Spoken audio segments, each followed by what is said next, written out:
It is now time to introduce to you two extraordinary gentlemen. Please welcome live from Kaduna, Nigeria, founders of Interfaith Mediation Center, Pastor James Wuye and Imam Muhammad Nurayan Ashafa.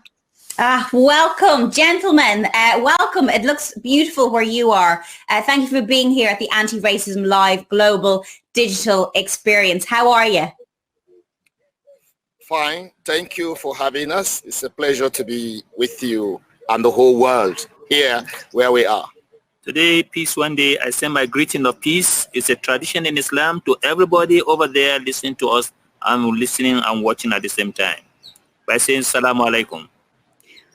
Well, thank you for being here. And it's so great to be able to talk to you. And I guess, first of all, we kind of want to speak about, one of the things that getting people together, we have to look at what divides us. Tell us about what divided you and what you had to do to overcome those differences to enable you to be here together with us today. Well, thank you very much for this important opportunity. One of the key important dividing line that make us to see ourselves from the others, to close our eyes from seeing opportunities that bring us together, to see our humanity is the most important. You have what you call the religious line. Religious identity is one key issue that sets us apart. Secondly, is ethnic identity. The issue of our ethnicity, which tribes, what language you speak, become the second dividing line. And then the third most important one is the North-South dichotomy in our country, even in our state.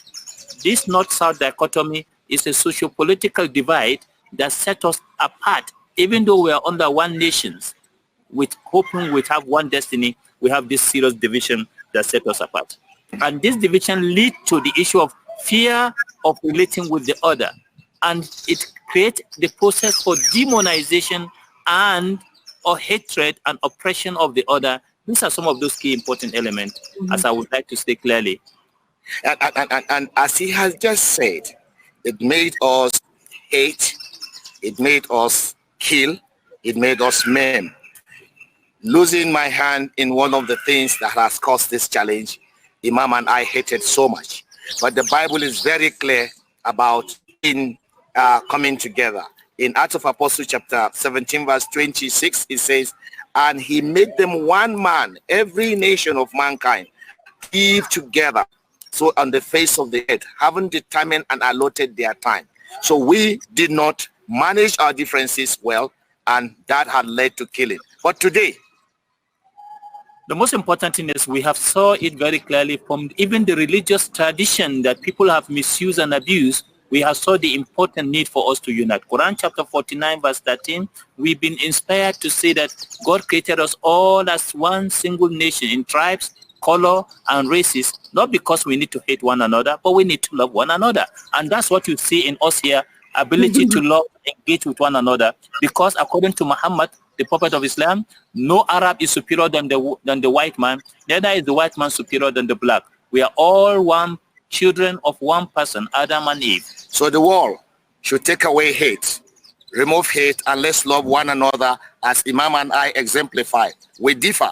Today we are one. The world needs to know this, and the world has to follow this. This is our message to the world. We must start teaching people to live together and humanize the other.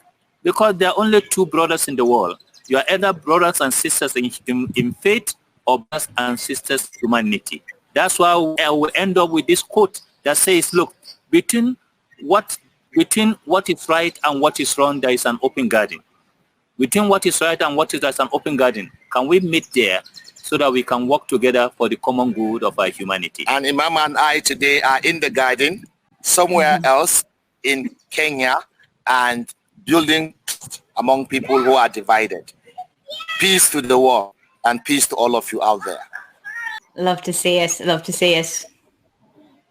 And I guess, guys, what would you say to the next generation who are on their journey? To the next generation, think before you act. We have one world. If you destroy this world, you will not have another world to live in. We must take ourselves away from negative solidarity. We must create a new narrative for these young people to love the other as the golden rule states. What did the golden rule say, sir? The golden rules speak about loving for one another, loving for yourself, loving for your brother, what you love for yourselves. And on that, I'll leave you with the 4 absolute principles as our children. These principles are those that keep us together.